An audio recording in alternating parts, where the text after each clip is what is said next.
청년 시절에 시골 교회에서 특송을 제법 했습니다. 그런데 제가 가장 기억에 남는 독창이 하나 있는데요. 조금 오래되어서 헷갈리긴 하지만 그곳이 문화예술회관 대강당 같습니다. 한 2,000명 이상이 들어오는 대강당에서 제가 독창을 한 적이 있습니다. 그때 달리다 굼을 불렀는데요.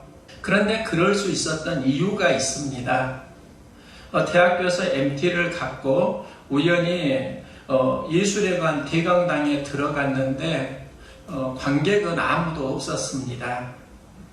사람이 없는 그 무대에서 홀로 찬양을 했고요. 그 찬양을 하는 과정에 관객 한 명이 생겼습니다. 그때 창피해서 정말 혼났습니다. 난처한 모습으로 대강당을 빠져나온 기억이 있는데요. 그때 그 한 분의 관객은 관리인이지 않았을까 하는 짐작은 듭니다. 제가 그렇게 큰 대강당에서 홀로 독창을 할 수 있었던 이유가 보는 사람이 없어서였습니다. 그 큰 무대에서 사람이 있는데 독창을 하라고 할 일도 없겠지만 그런 일이 청년 그 당시 시절에 제의가 들어왔다고 하면 저는 하지 않았을 겁니다. 실력과 용기가 있어야 하는데 청년 시절에 저는 그게 없었습니다. 얼마 전에 제가 광주 시내에서 오는 길에 교회 현수막을 보았는데요. 우리는 코로나로 예배를 드리지 않습니다. 미안하고 죄송합니다. 광주에서 큰 교회입니다. 교회에서 예배는 절대가치입니다. 사회가 예배를 드리지 못하게 한다면 예배를 드리기 위해 교회는 저항을 당연히 할 것인데 예배는 드리지 않으면서 사회를 향해서 미안합니다. 죄송합니다. 저도 목사로 살면서 예배를 온전히 드리지 못하는 아픔이 있고 또 교회에서 일어나는 많은 상황들이 부끄러움을 경험하게 합니다. 코로나 상황에서 느끼는 감정이 무엇인가? 이 어려움을 어떻게 극복해 갈 것인가? 위기 상황도 느끼고요. 또 하나는 목회자로 부끄러움, 어떤 수치심도 느끼는 게 솔직히 사실입니다. 저는 코로나를 경험하면서 이런 걸 어떻게 해석을 해야 할까? 고민과 갈등을 하면서 지금 한국 교회 많은 그리스도인들에게 이 코로나 사건은 엄청난 영혼의 늪지대이다. 이 마음이 드는 겁니다. 대통령은 교회 지도자를 청와대 초청해서 협력을 당부했습니다. 이때 했던 말이 있는데요. 코로나는 신앙의 영역이 아니라 과학의 영역이고 이 과학의 영역을 과학적으로 풀어야 한다. 이런 메시지를 전했습니다. 그러면서 교회 사회적 거리두기에 동참해 달라는 당부를 한 것이지요. 저도 대통령의 마음에 전적으로 이해가 되고 동의가 되고요. 그러면서 이런 생각이 드는 겁니다. 이번 코로나가 정말 과학의 영역으로만 해결이 되는 것일까? 거기에 대해서는 다른 마음이 있습니다. 궁극적으로 모든 과학은 신앙의 영역과 연결이 되어야 건강해집니다. 정세균 국무총리가 이런 말을 했습니다. 한 사람의 거짓말로 인해 엄청난 사회적 비용이 유발되고 무고한 사람들이 매우 값비싼 대가를 치르고 있다. 거짓말이라는 요소가 마음의 영역이고 또 신앙의 영역이고 영혼의 영역이라는 겁니다. 그래서 코로나를 극복해 가려고 하면 과학은 과학대로 수고를 해야 되지만 사람의 수고가 전적으로 함께 있어야 합니다. 과학과 신앙이 어느 때보다 지금은 협력을 해야 하는 시기가 되었습니다. 지금 사회는 모두 어떤 늪지대를 지나고 있습니다. 경제의 늪지대를 많은 소상공인들이 지나고 있습니다. 버티기 어렵다는 겁니다. 또 관계의 늪지대가 있습니다. 그루두기로 지금 흩어져야 한다는 겁니다. 건강의 늪지대가 있습니다. 코로나 질병으로 사망자가 나오고 있습니다.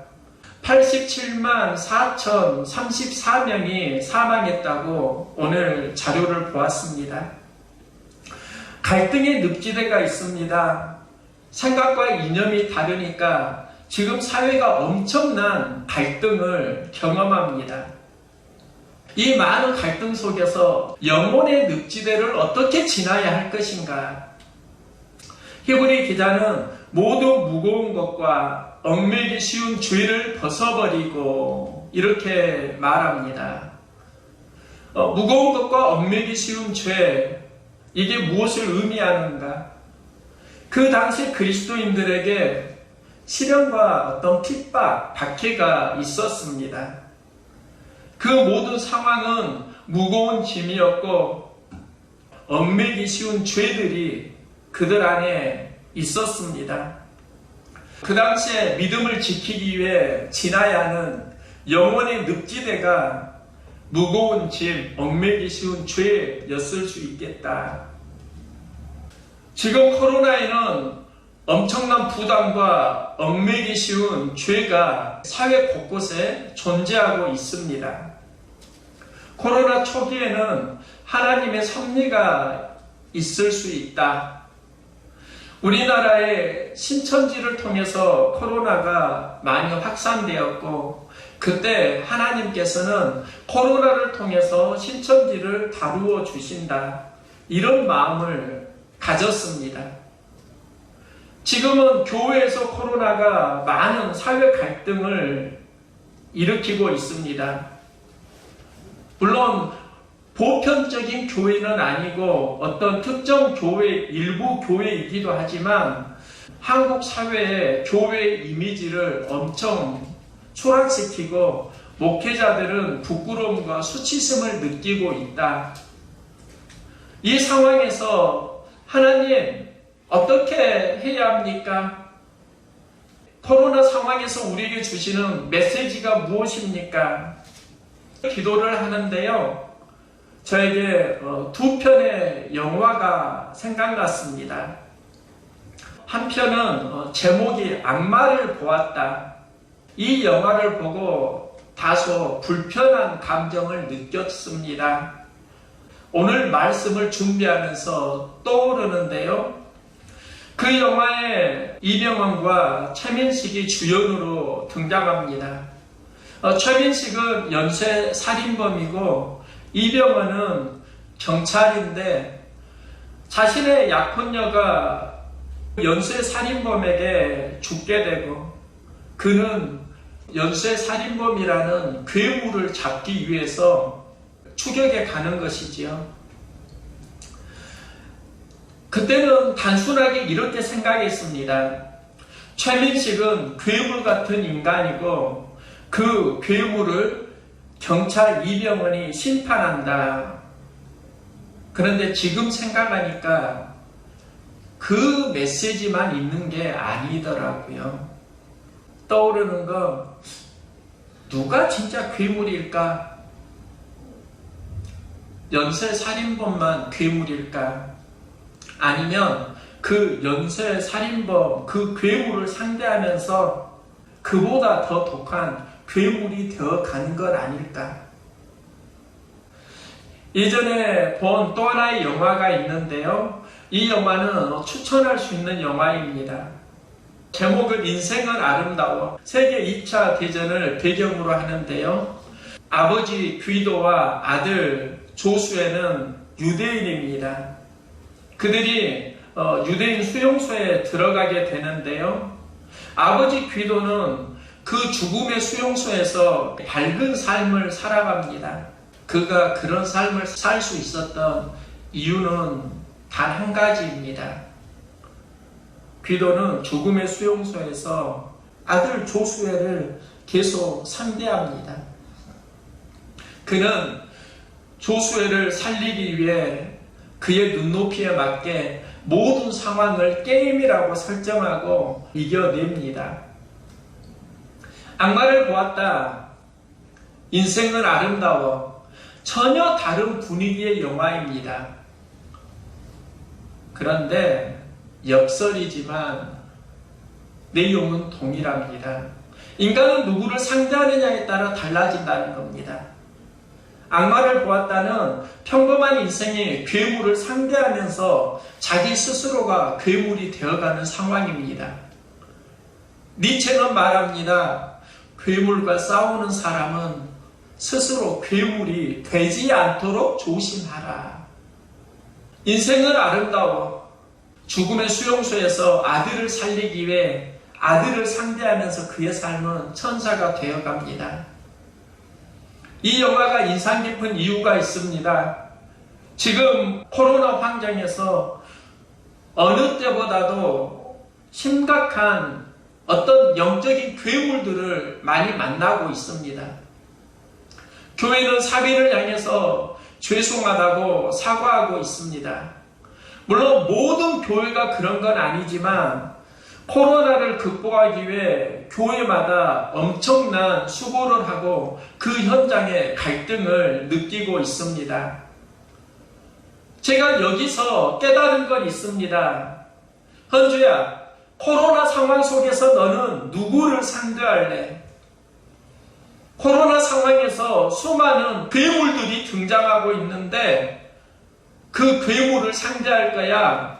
아니면 그 상황 속에서 예수를 바라보고 하나님을 상대할 거야? 그리고 거기에서 더 중요한 게 있습니다. 내 영혼이 누구를 상대하느냐? 이건 굉장히 중요하지만 나는 거기서 누가 되어 가느냐는 보다 본질적으로 더 중요합니다. 수많은 사람들이 갈등 관계 속에서 상처를 받고 그러면서 스스로 괴물이 되어가는 것을 조심스럽지만 보게 됩니다. 괴물 이야기는 특별한 몇 명의 이야기가 아니라 우리들의 이야기입니다. 이런 때일수록 더더욱 예수를 바라보아야 합니다. 히브리 기자는 인내로서 우리 앞에 당한 경주를 하며 믿음의 주여 또 온전하게 하시는 이인 예수를 바라보자. 무거운 짐과 죄에 얽매기 쉬운 그 삶의 현장에서 우리가 해야 되는 믿음의 경주가 예수 바라보기입니다.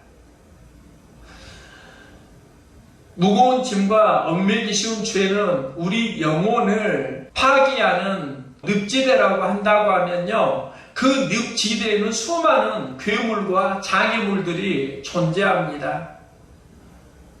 예수를 바라보기가 점점 어렵게 우리 영혼을 갈등하게 합니다. 우리 그리스도인은 이런 때일수록 더욱더 예수를 바라보아야 합니다. 소년 어니스트의 이야기인데요. 그는 어릴 적에 자기 집 앞에 산에서 큰 바위 얼굴을 보고 자랍니다. 어머니는 어니스트에게 큰 바위 얼굴의 전설을 말합니다. 이 땅에 큰 바위 얼굴을 닮은 아이가 태어날 거야. 그는 세상에서 아주 훌륭한 사람이 되어가지. 어니스트는 큰 바위 얼굴을 닮은 사람을 그리워합니다.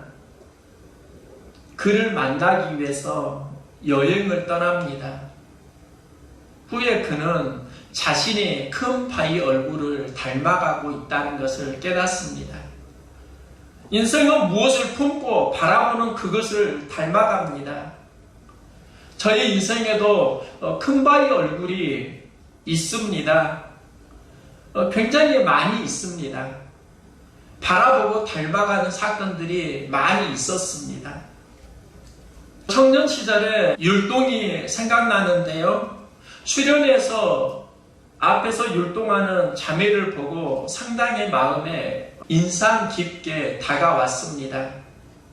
나도 저 자매처럼 율동할 수 있다면, 개인적으로 만나서 이야기한 적은 없지만 그 자매가 보여준 율동은 내 마음속에 상당히 오래 간직되었고, 제가 그 자매를 닮아간다는 것을 나중에 알았습니다.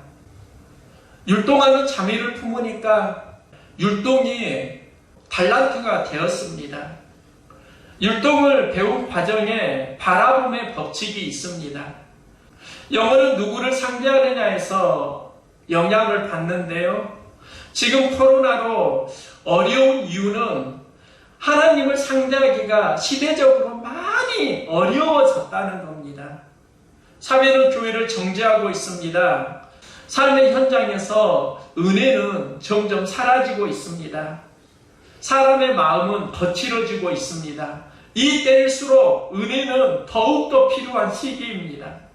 은혜 받으면 살고 은혜 받아야 살릴 수 있는데, 지금 내 안에 은혜가 소멸되고 있고 마음은 거칠어지고 있고 사회에서 갈등하면서 수많은 괴물들이 등장하고 있고, 이 상황을 어떻게 지나야 하는가? 이건 지금 모든 그리스도인들이 고민해야 하는 심각한 문제입니다. 지난 한 주간 제 경험을 나누려고 하는데요. 우리 교회 프로젝트가 있습니다.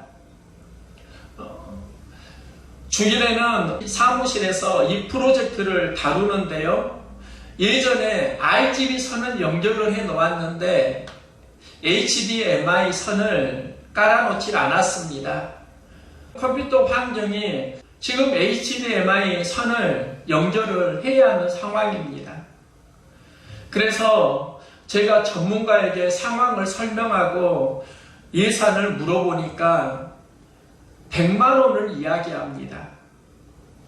어려운 상황에 100만 원이 들어가는 건 참 부담입니다. 좀 더 알아보고 고민을 하다가 우리 교회 건축을 했던 건축업자 집사님이신데요. 그분에게 도움을 청했습니다.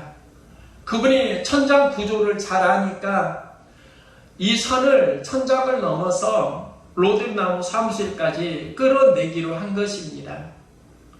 그분이 오셔서 도와주셨는데요. 시간이 길지는 않습니다.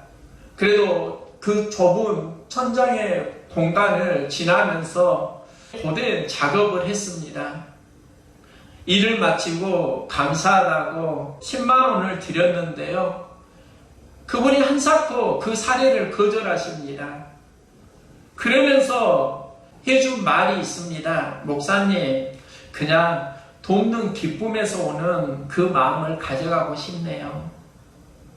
이 말이 굉장히 인상적이더라고요. 돈의 기쁨이 아니라 돕는 관계의 기쁨을 가져가고 싶다. 지금 예배당 뒤에 11개의 스위치가 있는데요. 그 스위치에 하나가 문제가 생겼습니다. 그래서 소방 설비를 해준 장로님에게 전화해서 이 스위치 교체 방법을 물었습니다.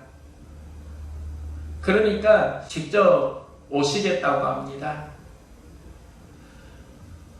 그분이 스위치를 새로 사오셨고요. 고치고 가셨는데, 그래도 그분은 그걸로 생계를 유지하시니까 수고비를 드렸습니다. 그런데 그분도 받지 않으시고 자꾸 드리려고 권하니까 스위치 원가 5,000원을 받아 가셨습니다. 그러면서 언제든지 문제 생기면 편하게 전화 주세요. 저는 그 HDMI 그 선을 까는 것과 스위치 문제 속에서 마음고생이 있었는데요. 쉽게 은혜를 입었습니다. 그러다 지난주에 또 한 분을 만났는데요. 그분이 교회에 오셔가지고 교회 청소할 일 없어요? 처음 보는 분인데 교회 청소를 도와주겠다고 합니다. 코로나 환경에서 제가 그냥 가시라고 했습니다. 그때 말합니다. 목사님, 어려워서 그러는데 그냥 5,000원 아니면 10,000원만 주세요. 그날 그분에게 10,000원을 드렸습니다. 솔직히 평소와 다른 행동이었습니다. 그런데 왜 평소에는 돈을 드리는 경우가 드문데 그날은 10,000원을 내가 주었을까? 그 생각을 잠시 해보았습니다. 코로나 환경 속에서 받은 은혜 감정이 있더라고요. 근래에 받은 은혜 감정이 있습니다. 방송 설교를 듣고 11조를 보내준 집사님도 계시고요. 그러니까 저에게 고마움에 대한 은혜 감정이 있었고 도와줄 수 있는 여유가 나에게 있다는 겁니다. 마음만 그런 건 아닙니다. 일을 해야 되는 분이 있는데요. 일을 시작하는 과정에 사고를 당했습니다. 그리고 그 사고 처리 비용으로 50만 원이 나왔는데 그분이 그걸 홀로 감당하기가 할 수는 있지만 부담이 걸리는 겁니다. 사고 처리 비용 50만 원 제가 감당을 해 주었습니다. 그런데 그 이유가 있습니다. 한 목사님이 코로나로 작은 교회들 어려운 상황인데 우리 교회에서 성교원금 하기로 했다면서 50만 원 성교원금을 해준 것입니다. 그 상황 속에서 은혜 감정으로 다가가니까 도와줄 수 있는 힘이 나오더라는 겁니다. 그러면 이 코로나가 우리에게 주는 영혼의 늪지대의 아픔은 무엇일까? 지금 많은 사람들이 상처 감정을 경험하고 있습니다. 갈등 감정을 경험하고 있습니다. 상처받으면 상처 주지 않도록 조심해야 합니다. 그러면서 더더욱 은혜를 사모해야 합니다. 은혜에 반응하는 삶을 살아야 합니다. 코로나는 한국 사회가 지나야 하는 영혼의 늪지대입니다. 이 늪지대에서 다양한 괴물들을 만나기 시작합니다. 그런데 진짜 문제는 우리 스스로는 누가 되어 가는가? 스스로 괴물이 되어가지 않도록 조심해야 한다. 이 말이 저에게 한 주간 계속 머무르는 말씀입니다. 교회에서 상처받은 분들 이렇게 많은가? 제가 인터넷을 하면서 목사로 부끄러운 난처함을 경험을 했습니다. 상처 속에서 교회를 욕하고 핍박하는 많은 분들을 만납니다. 그리고 그 마음이 이해가 됩니다. 마음이 아픕니다. 제가 진짜 아픈 이유는 그들이 교회를 욕한다, 그게 아닙니다. 그들 스스로가 교회를 욕하면서 치유되면 좋은데 욕하면서 자기 스스로 괴물이 되어가는 건 아닐까. 그 영적인 자각력이 생기니까 그게 진짜 마음이 안타깝더라고요. 대통령이 했던 말, 나 욕하고 마음이 시원해지고 풀리면 좋겠다. 그런데 그게 아니잖아요. 욕하면 욕할수록 마음의 상처는 커지게 되고 그 상처가 지속될수록 우리가 욕하던 괴물을 우리 스스로가 닮아가고 있을 수 있잖아요. 내 스스로는 어떤 괴물이 되어가는 건 아닌가. 그러면서 내린 결론은 그겁니다. 사람은 누구를 바라보고 누구를 상대하느냐에 따라서 달라지고 그 누구를 어떻게 상대하느냐가 영성입니다. 베드로의 경험인데요. 베드로가 예수를 주는 그리스도시요 살아계신 하나님의 아들이시니이다 이렇게 고백합니다. 이 고백 위에 예수님은 천국 열쇠를 주고 교회를 세웁니다. 그런데 그 사건 바로 뒤에 베드로의 신앙 고백이 영혼의 늪지대를 만납니다. 예수님이 베드로의 신앙 고백을 들으시고 이제 고난을 받고 죽임을 당하고 3일 만에 살아나야 할 것을 제자들에게 비로소 나타내십니다. 이 사건은 예수님의 십자가 사건입니다. 죽임을 당한다는 말씀을 합니다. 이때 베드로가 말합니다. 베드로가 예수를 붙들고 항변하여 이르되 주여 그리 마옵소서, 이 일이 결코 주께 미치지 아니하리이다. 고난을 피하라는 겁니다. 베드로는 이것이 주님을 섬기는 방법이라고 생각했습니다. 이때 예수님은 베드로에게 말합니다. 사단아, 내 뒤로 물러가라. 너는 나를 넘어지게 하는 자로다. 방금 전에는 교회를 세우고 천국 열쇠를 주며 복되다고 했는데 이제는 사단이라고 합니다. 그러면 누가 진짜 베드로인가? 모두 다 베드로예요. 베드로 안에 있는 두 모습입니다. 다른 사람이 아니라 그 안에 하나님의 사역에 쓰임받는 신앙 고백도 있지만 하나님을 대적하는 모습도 함께 있다는 겁니다. 우리의 믿음은 하나님만 섬기는 것 같지만 그 믿음 안에 기생하는 사단의 세력이 있습니다. 사단의 세력은 어디에서 나타나는 것일까? 예수님을 섬기는데 왜 그 현장에 사단의 만영적 싸움이 있는 것일까? 그러면서 한 가지 발견한 게 있습니다. 베드로는 예수님이 어려움을 당할 때 그 십자가를 거절합니다. 사단의 특징이 무엇인가? 사람을 챙겨주는 것 같지만 십자가를 거절하게 한다는 겁니다. 영혼의 늪지대이고 그게 사단을 상대하는 삶이 됩니다. 우리가 지금 어느 때보다도 더 처절하게 십자가를 감당해야 합니다. 그 십자가가 어떤 십자가인가? 예수님의 십자가, 기쁨을 위하여 십자가를 참으사 부끄러움을 개의치 아니하시더니 하나님 보좌 우편에 앉으셨느니라. 예수님의 십자가에 부끄러움이 있습니다. 한국 교회는 지금 코로나 상황에서 부끄러움을 경험하고 있습니다. 이것을 감당하고 이겨내야 합니다.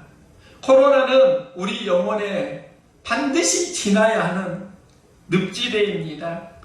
수많은 사람들이 이 늪지대 속에서 괴물을 보고 있고 또 그 괴물을 욕하면서 자기 스스로도 괴물이 되어가고 있고 어두운 아픔의 시대입니다. 우리는 괴물을 상대하면서 스스로 괴물이 되어가지 않도록 해야 하고 이때 우리는 예수를 바라보는 동역자들이 되어야 합니다. 영혼의 늪지대 모두 다 경험하고 있다고요. 주님은 우리에게 질문합니다. 너는 영혼의 늪지대에서 누구를 상대하고 있니? 그리고 너의 영혼은 어떻게 되어가고 있니? 예수를 바라보고 부끄러움의 십자가를 감당하면서 영혼의 늪지대를 지나갈 수 있기를 소망합니다.